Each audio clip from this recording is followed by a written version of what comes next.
Welcome back, guys, to the Kempire Daily YouTube channel, where you get daily and consistent hot topics in music, entertainment, reality TV, and so much more. It is our weekly recap of the Real Housewives of Salt Lake City. And as you know, we've been collaborating with some of my favorites from YouTube, Down with Jason, and of course, Up with Adam. Guys, I just realized, the connection. Welcome, guys. It's so rare that we get to collaborate. You know, I'm just so happy. Seriously. The time. See, that's so funny because I feel like I see you both all the time. Well, I'm sure you see Jason all the time. Yes, definitely see Jason all the time. What did you say that you just realized? A lot of the time. I just realized the connection between Up and Adam and Down with Jason. Oh, yeah. Well, it's because Jason is a little bit more opinionated and vocal. And on YouTube, I'm the nice guy. And then when I get to log off, well, maybe not so much. So, are you the nice guy the way that you run me over every single one? That's different. That's a budding friendship. If you can't throw your friends under the bus, tear them down and build them back up, what kind of friendship do you have in the first place? Well, that's a perfect segue to what we're going to be talking about today with Jen Shah and Heather Gay. Oh. There's a lot to unpack, guys, but I know we all have such a busy Monday morning. So let's just jump right on into this episode. Guys, again, if you have not liked this video already, be sure to like it and share. It's important to share. Sharing is caring. And be sure to be sure that you guys are following and subscribing both to Adam and Jason's. All the information is available in the description of this video. The top of this episode, we get to see Mary Cosby's weirdness. I have to say, guys, I don't know how you feel about Mary Cosby. I know there's some dark stuff with the cult, but her light weirdness in the episode for me was refreshing. Well, I said this at the beginning. I said this, I think, on our recap last week. I didn't know how much I missed Mary Cosby until I saw Mary Cosby. And I missed her kookiness. I missed the craziness. And the kookiness, it's so funny. You know how they say sometimes you look like your dog? Oh, damn. You know, okay. Mary reminds me of her house. I mean, she is her house. She's a mess. And it's so funny to watch. It's like, you know, going into her house when her cousin, the contractor, came over to see what needed to be done, because I guess in quarantine, she had a lot of time at home staring at those mint green carpets or whatever they were. And it's just like walking into like Willy Wonka's house, or like, you know, Alice in Wonderland's like whatever world tunnel. It's just all of the chairs and candy and different kinds of ornate features. This is Willy Wonka. She's kooky and funny. She needs to take grandma's inheritance and buy a new house, because that house is outdated. But to be fair, I don't want to rip apart her house, because at least she owns her house, because a lot of the other women do not. They rent. So the church owns the house. Do they? No. I was like, wait, do they? I mean, technically, it was bought with their money, probably. I was about to say, I mean, they've taken allegedly so much money from the people, the congregation, people of the church. So I'm sure collectively as a whole, they are all. Maybe it's just the Florida house that the church owns. Sorry, I misspoke. Well, you know, we're jumping a little bit ahead in the episode, but I think it's best to jump ahead with Mary, just because there's not a lot with Mary, but we did get a little tour of her home. And as you said, it really is this sort of mix of gothic and funny, and there's a lot going on. But why does she always enlist her family to work for her? And then rips them apart. It's free. They are doing the Lord's work by helping her fix her house. Well, I mean, she has convinced everyone that she is God, you know, who she is. Yeah. Yeah.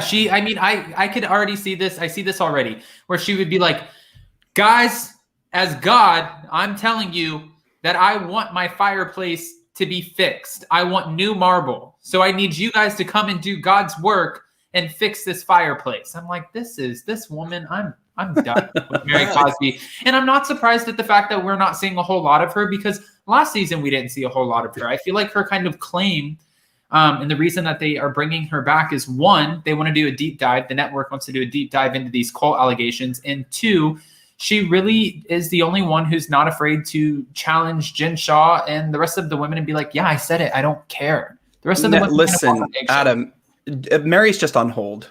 We're just keeping her around, but she's on hold and we'll pick up the phone and we'll talk to her probably later this season, I would think. Wait, I thought you were saying that she was on hold for prison. Oh, I mean, maybe I don't know. At this point in the Housewives, she's on hold. Do we know?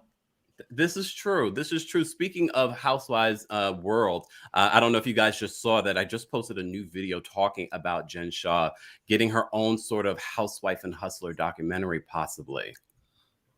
Yeah, I wouldn't be surprised. Yeah, that would not surprise me. I mean, honestly, we talked about this with Emily D. Baker. The Housewife and the Hustler, the Erica Girardi and Tom Girardi, that documentary, they're coming out with the second one now. And as public figures, they don't get a say-so. For Jen Shah signing herself up as in this role, she doesn't have a say-so either. So if someone wants to go out there and make a documentary about her life, they're absolutely 100% allowed to do that. I would not be shocked. Jason, would you be interested in watching this version of the of Jen Shah's documentary? No, I don't think there are as many layers as there are to the Erica case. And that to me is interesting. We kind of know what the Jen Shah. I would just like to see it play out in the show and then be done. Okay. You know, I don't think there's as many layers, or I mean, maybe there is. We don't even know what Coach Shah knows. We don't know all that stuff, but it's not as interesting to me as Erica and Tom Girardi, and maybe that's just because of who he is and who she has portrayed, who Erica has portrayed, you know, herself on the show as. Sorry, my words are mixed up, but it doesn't interest me. What I was really excited to see is you're showing us her partner in crime. I want to see more of Stuart before this thing blows up. Anyone else get chills when you saw Stuart? I was just like, oh, I just got chills right now. Right? See? Oh God. Well, actually, I got chills too. That's weird. Uh-oh.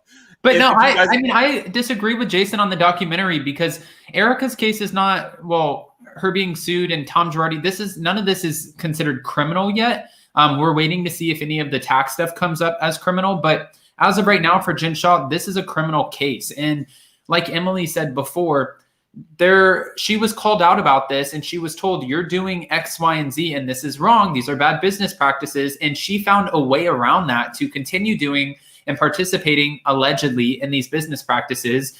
And I would watch the documentary because I want to hear, just like the Housewife and the Hustler gave a voice to the victims, I want to hear how these people were allegedly conned out of so much money. This is interesting to me. And I want to also hear about how Coach Shah did not know anything about this. That blows my mind. Everything about Jen Shah right now is blowing my mind.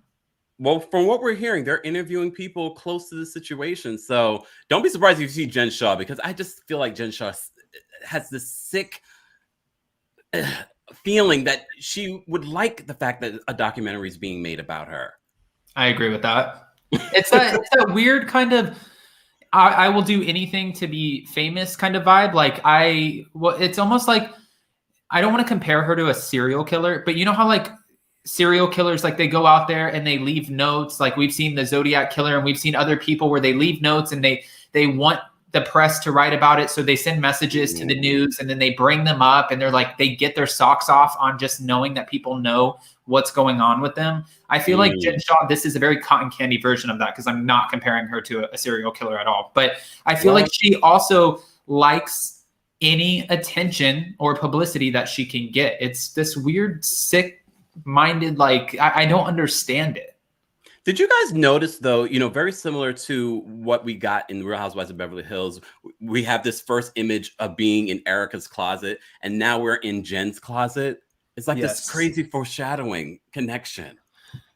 Or shady Bravo editing. It's probably that. It's probably that. Yeah. But, you know, the thing that we're getting, you know, in episode 1 and now in episode 2, they're sort of correlating or trying to drum up this story. You know, she's been through a lot and, you know, she was having marriage issues and then she was having these other issues and her family had to do this sort of intervention. Her nephew is there. Do you guys believe the storyline that Jen Shah is giving us? I don't believe anything she gives anything. You know, this is the queen of deflection and never takes accountability. I don't believe anything Jen Shah says at all. Even, and I know I don't want to jump ahead, but even when when she sits down with Heather Gay, because I guess Jen Shah had this aha moment where she doesn't feel she has been the best friend she can be to some of these ladies and reaches out to Heather and then sits down with Heather. And now Heather is showing her the screenshots of Jen Shaw saying shit. Oh, sorry, Kempire. No, it's all right. saying stuff about Heather. And she has the proof, the verified check mark from Instagram is right there. And Jen Shaw can't even take accountability then. Now Jen Shaw becomes the victim. And it just goes in this like a huge mess. So at the end, I don't even know if jail is going to be enough if that does happen and she is proven guilty for all of this alleged crap she did. But I don't know if that's going to be enough to show her and open her eyes to what she does. Does that make talk sense? about Jen Shaw for hours, and we're going to get hours. Yeah, there's a lot to unpack, and I think we're going to unpack a lot of this throughout the season. Guys, if you don't know, Adam and Jason and I are collaborating on a weekly basis for the Real Housewives of Salt Lake City recaps. So be sure to subscribe to all of our channels and turn on your notification bell. Guys, I have to ask you a question about Meredith Marks. You know, the big beef this season is between Meredith and Jen Shaw. And we get this scene with Meredith and, of course, Seth. And I think I was on your channel, Adam, when we spoke about Seth, and I said I followed him for a period and I had to unfollow him because it was just a little weird for me. Just mark my words today that there's something going on with Seth Marks. I'm not sure what it is, but read my eyes. What are you alluding to? I'll tell you offline because I don't want to imply it for legal purposes. But she's saying that, you know, the reason why she's so upset with Jen is because of the homophobic things that she's liking and tweeting and just very bad behavior. But can I be real with you both? I feel as if Meredith is making this a storyline because she has nothing else. And I don't believe in her relationship with Seth. I said it. Adam? Okay. Oh, sorry. I'm already ready to jump. I was going to say, you know, I feel like they've been together for a long time. I think that I'm going to compare this to like a rose. I think that there's many layers to this, many petals to like peel back. You know, we have to remember this relationship. They have both seen other people on and off. They've both, you know, left each other and come back together. He also lives away for half of the time, but they do share kids. So I think that there's so many different layers to this relationship. I do believe there's an authentic foundation there. I just don't know how much of it is to please the cameras and the audience so they're not continuously prying into their relationship. Because as we all know, everybody here, for the most part, I'm sure even in the live chat, they've been in relationships. So it's really hard. And as it is being in a relationship for the, you know, sometimes it has its challenges, but then when you have everyone commenting and chiming in and telling you how you should or shouldn't be, I'm sure that adds stress. So if it were me and I was on cameras or I were on camera, whatever, and filming a reality show, I would not show you guys, you know, the bad and the ugly. I would just be like, look at this perfect situation. You show us the bad and the ugly all the time on YouTube. Right. But if I had a whole production crew around me and I had a platform like the Real Housewives and everybody was like, Adam, you're an ASS and blah, blah, blah. I'd be like, oh, no, Jason, we're changing the narrative next season. I'm going to be like the nicest fiance ever. And that is why we are not on a reality show. Yes. Yet. Jason, how are you feeling about Meredith? How are you feeling about Meredith this season? You know, with the situation that, you know, that she's in with Jen Shaw, I don't agree with Jen Shaw attacking Brooks, like just on that situation. Yeah. Do I think she's carrying it on a little long? I just hope we don't get stuck in this for the entire season.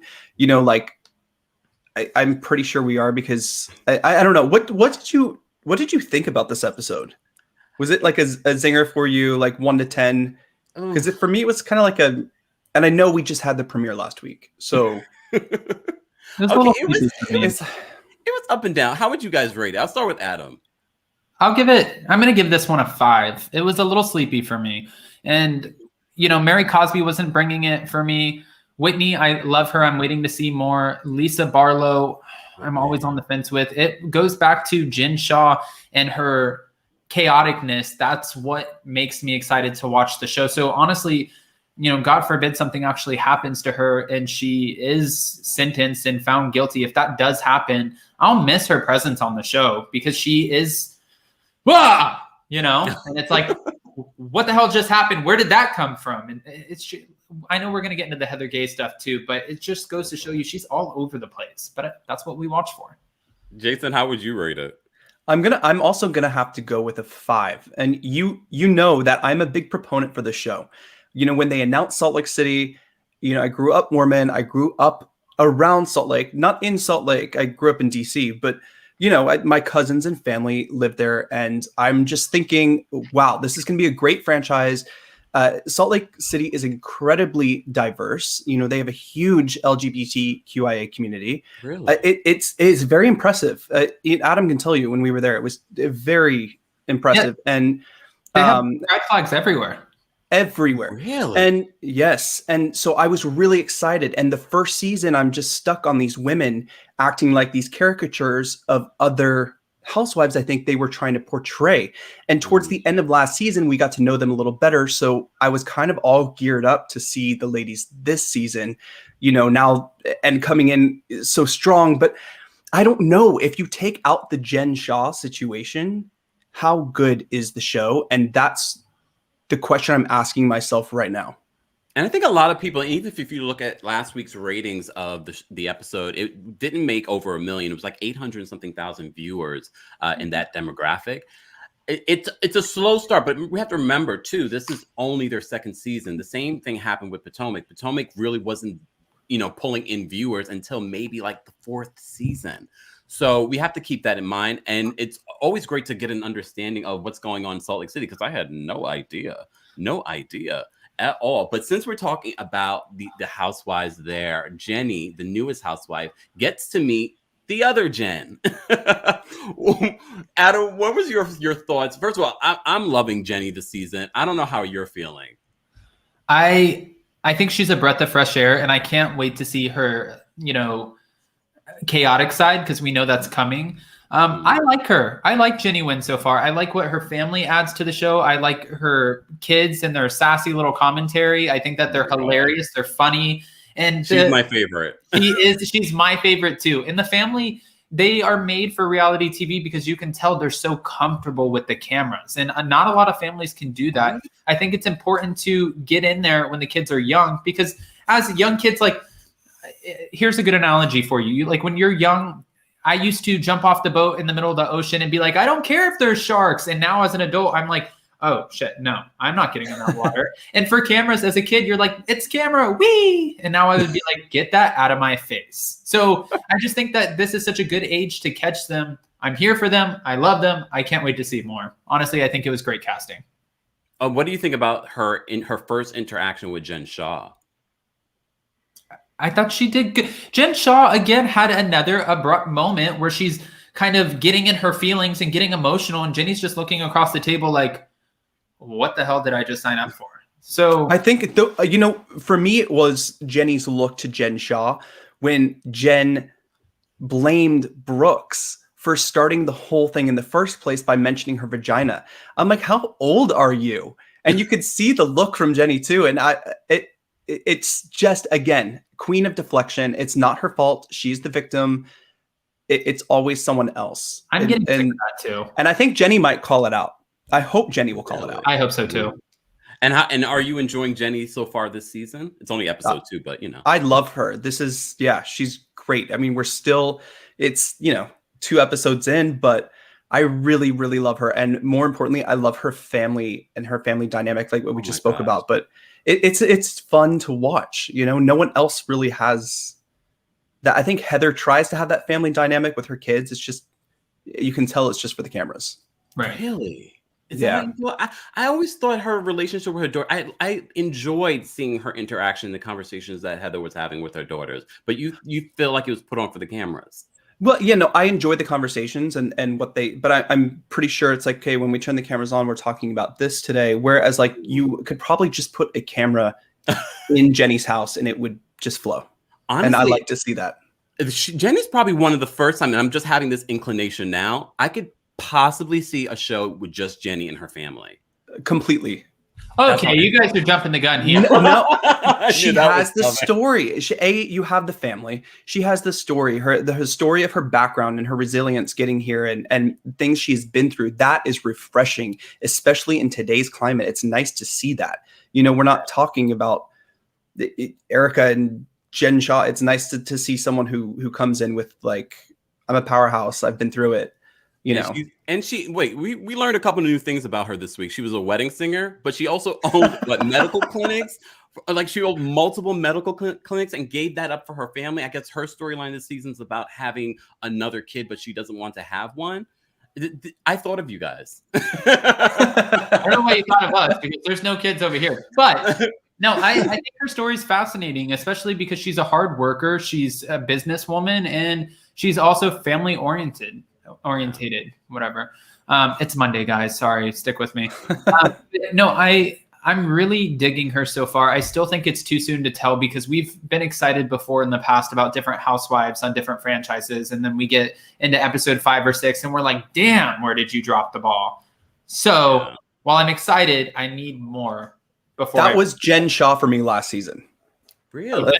Episode she came out of the door and I'm like, oh, she is going to kill it. You know, she seems cool. She seems fun. And then it was just like whine, moan, bitch, complain. Whine, moan, bitch, complain. Like the whole season. I just have a feeling we're not going to get that part from Jenny, but we shall see. Things remain to be seen.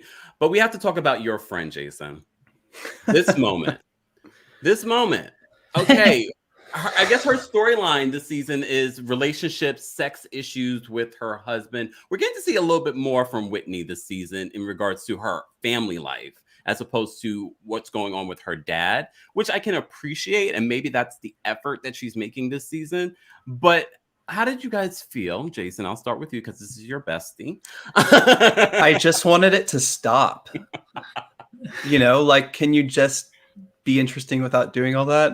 That would be great. I really just please stop. She's young, she's vibrant. This is not real world. You know what I mean? Like this is the Housewives. Wait, before we move on with Whitney, her product. She's giving me very Robin vibes this season about her business, but I kind of believe her business is doing well. You've tried her products before. How are they? Absolutely, yeah. And I was an ambassador at the very, very, very, very beginning. Wow. They're great. You know, I'm going to be completely honest, and you know, if anyone wants to go try them, you can take 10% by using Jason 10 if you want to try it. You know, because you don't want to pay full price when you're trying something. I agree. I know there are some products that are just amazing. And then there are some where like, okay, needs work. It is still a new company. I have to say, watching all of the people who do work on it, it is an amazing company. And being at some of the early meetings, she brings people together in a way which I think is just fascinating. I've become friends. Adam and I have become friends with people from Iris and Bo. You know, just because she connects and brings this group together. You know, she pays attention to our climate right now. She has someone who does outreach for the gay community, and I think it's great. But no, I wouldn't compare it to Robin's hats because that is a whole different discussion. And why she needs a warehouse for those hats, I have no idea. No, and she said to me when we did our interview too, you know, Whitney was left with some residual feelings about, after she filmed a lot with her dad, because her dad, you know, we heard about this at the reunion last year. Her dad ended up disappearing on her before they got to the reunion, and she started crying. She had a very emotional moment, and she even started getting upset in our interview because she was like, addiction is a very real thing. She had a few choice words for it, but her whole storyline revolved around her dad, and she almost blamed herself for a second, thinking, I hope I didn't contribute to any bad decisions he might be making because people are scrutinizing him for the show. And I think it's important, if she's going to be a part of the show, to showcase her at-home life, her businesses. I think it should be more around her, even though it was nice to see. She's a great daughter. She's done so much for her dad. But I was happy to see a shift this season. I think that's important. Because this shift? Yeah. I mean, I don't need to hear about your sex life or going to the boom boom room 4 times a week. I don't need to hear about that. But if she's also young, she's vibrant. Give her a break. I'm here for Whitney. Honestly, I thought it was funny. I mean, when they were first talking about it, if definitely felt very pre-produced. But when she started doing that in her confessional, it's like, you know what? I kind of like Whitney for this moment. I kind of like her for this moment. It is what it is. But let's move on. It's better than a water bottle down your throat, I guess. You know, that part. That's Jason, again, let's, I love everything you said about the business. Can you again give everyone the discount code so that if you want Iris and Beau, it's great. You can put together like a little package. I think it's cost effective. Everything is made very, very well. I am a guy, so there are certain things that I prefer to use on my face that are a little different than, like let's say her moisturizer is not something I would use because I'm a guy, but I know like my sister loves it. But it's Iris and Beau, and the discount code is Jason10, and it'll take 10% off your order just in case that is something you want to give it a try. I love her serums. I do have to say those are fantastic. Whitney, if you want to send some stuff over to the Kempire, I'd love to try. I love trying out new products. It's always fun to try new products. And it's necessary because everyone's skin is so different. But let's move on. Speaking of skin, someone who has none, Jen Shah. Let's talk about Jen Shah. Let's talk about this conversation. First of all, can we just talk about how cool this location was? I was like, oh my God, this is in Salt Lake City. I need to go. I don't know. I'm not big on the snow. I have to say the snow is very triggering, shoveling and all that stuff from last season. I'm like, I can't. Seeing it throughout Utah, I'm like, ugh. But this igloo, I was like, this is amazing. What did you guys think? Adam? I love the location, and I love that everybody, like, first of all, I don't know who that pathway was made for, that everyone's slipping and almost busting their tail. I don't really understand that. And for me, I mean, I have my own experience with being when we lived in New York City, and Jason kept on telling me you need to get snow boots. And at the time we just moved all over, like we were moving all over the country, and, finances are tight, whatever.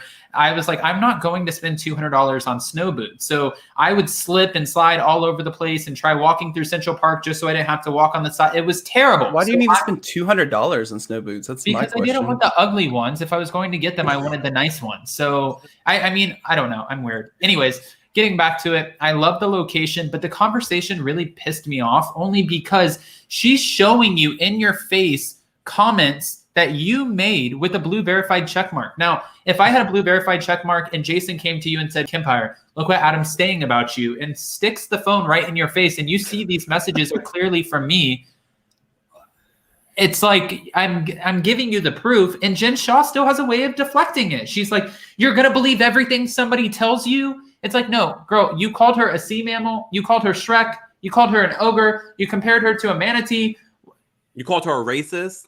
You called her a racist, which in today's climate, well, it's never okay, but especially, throughout cancel culture, like those are heavy words. Bully, racist, like those are words that you can't just throw around. If you really believe somebody's like that, you better have a lot to back it up, because that is somebody's career. You know what I mean? That is career ending. And she has a business and a family and friends. Like she said, now I have to answer to people, and walking down the street, you don't know if Jen's calling her a racist. What if she walks down the street and there's somebody who believes that statement, and somebody just walks up to her and threatens her and her family? That is not something to be taken lightly. So I think Jen Shah is careless with her words. I think she deflects. I'm not here for it. And I think Heather Gay folded way too soon. I just want to add this part to the whole racist comment. We have to remember that this woman posted a Instagram post and called Heather racist as well. I'm waiting to see why. I'm waiting to see why they're making these sorts of statements. Based on what went on with Heather and Jen Shah at the reunion, I'm not going to call Heather Gay racist. Yeah, because I do feel like Jen Shah's behavior throughout the season and at the reunion was aggressive. And it's not because she's, quote, a brown girl, and which the excuse she tried to use throughout this conversation with her and Heather. And there are a lot of brown girls that have said she's not a brown girl and she is appropriating Black culture. That's what they've been saying.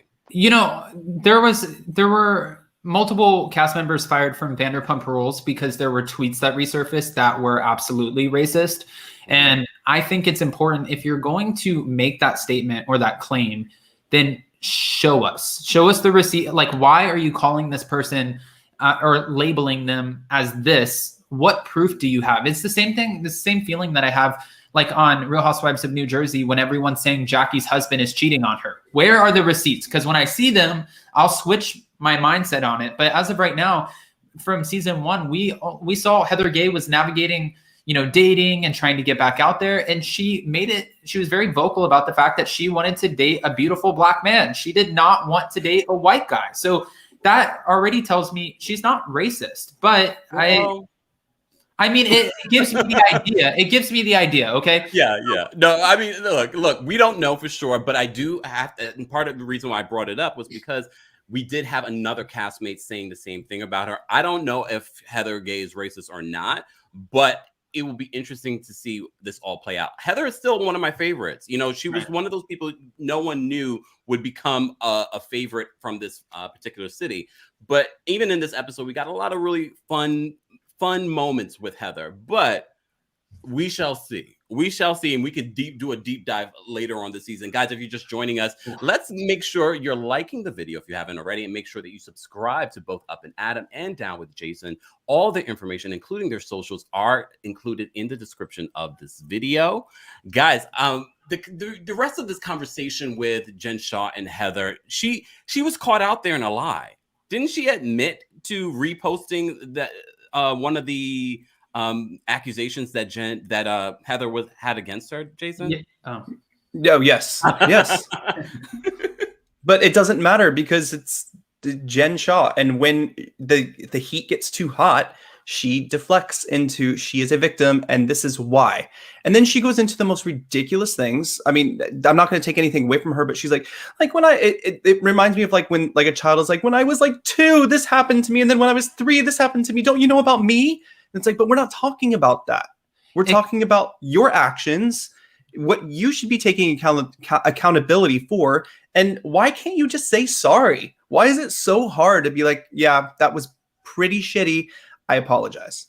This woman reminds me of Love and Hip Hop Atlanta. Oh, Lord, here we go. I love the show. But if you notice, Scrap and Mendices, their moms, every time they get backed in a corner for saying something, they start crying. And Mendices and Scrap, they both say, oh, okay, Mom, stop with the fake tears. You're deflecting right now. You're trying to get the heat off of yourself. And that's what it reminds me of. Like, I have sisters who do the same thing. We'll get into a back and forth, and then they start getting upset. And I'm like, that's what we're not going to do, because that is such deflection. And you're trying to make me feel like I'm the bad guy here. But we're not here to talk about me. We're here to talk about you. And for Jen Shah, she's doing the exact same thing. She's like, but what about me? It's like this. What about Heather, who her family and her kids are seeing that you're labeling her as this, even though you took it down a couple hours after, and you're calling her a sea mammal. Manatees are beautiful, but I wouldn't want to be called one. And start practicing now, because she's gonna have to come up with something better to tell the judge, okay, than me.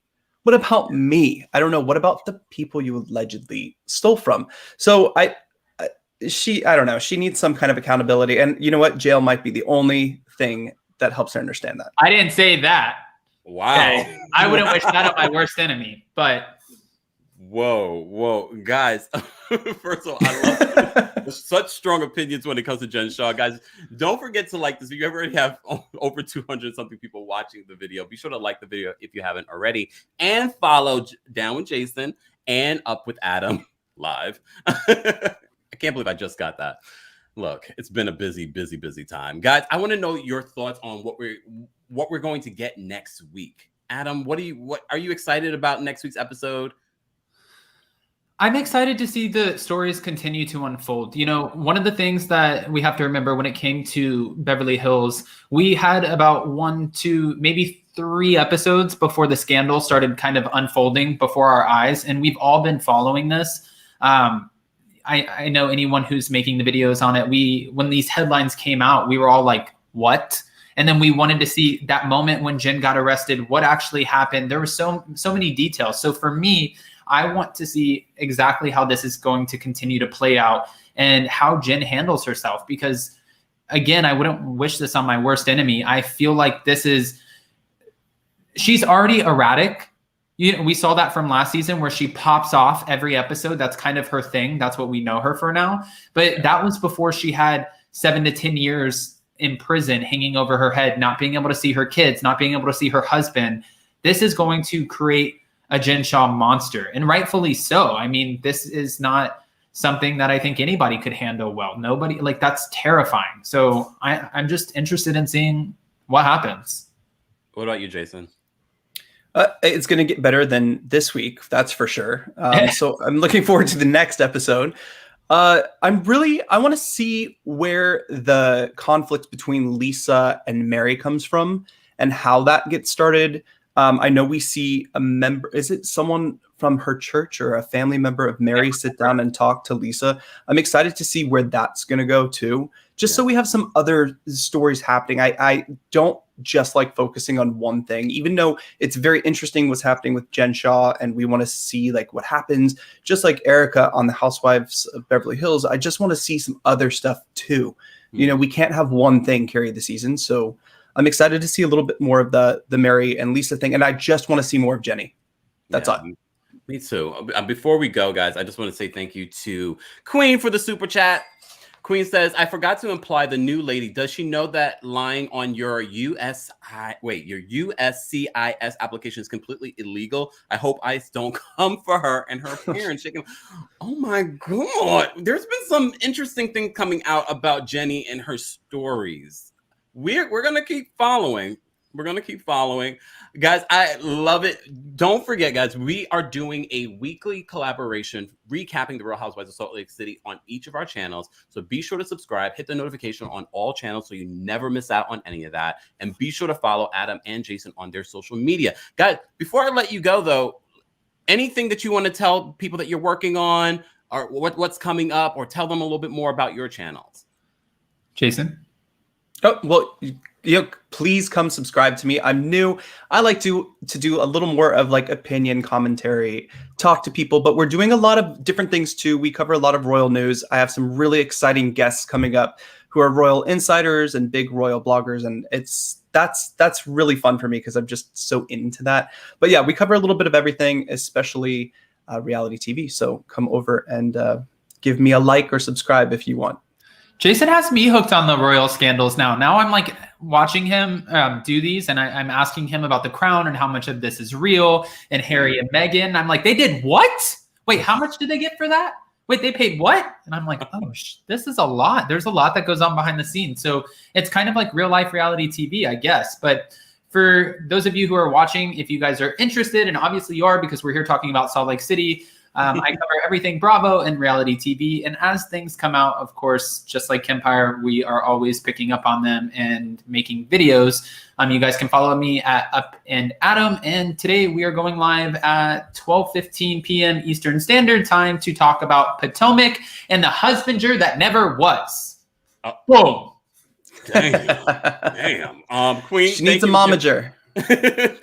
Queen, thank you for the super chat. She says, I will only come to Jason if he's messy. Occasionally. I don't know. You know, sometimes I feel certain ways on some stuff, and then sometimes I'm very contained, but not on Potomac. Allie, thank you so much for the super chat. Allie says, Jason, I always miss your Royals, and I love the Royals. Hi, Allie. Thank you, Allie. Guys, remember, the Royals are just beyond Harry and Meghan. There's been dirt on the Royals for decades. So we're just digging into the whole Prince Andrew thing, which we know what's been happening with that, but every week there's something new that's coming out. You know, he just hired Armie Hammer's lawyer that Armie Hammer used to defend his sexual assault case, but also he was a part of the Bill Cosby team. So it's interesting. Messy. They are so messy. They're the messiest. For hundreds of years. Hundreds of years. Still going. Best show on television. Guys, as always, thank you so much for being here. Thank you, Kempire. Again, guys, don't forget that you guys are going live at 12:15 right after this live. So we're cutting this one short, but go and make sure it's going to be on your channel, right, Jason? Yeah. Guys, go follow, go watch their recap. And don't forget, we are going live later today with Layla Lynn and Grace Report to recap Real Housewives of Potomac as well. You're getting your fill today. We're all busy, but we're doing it for you. Yes. Thank you so much for watching, guys. I will see you in like a few minutes, literally. Bye.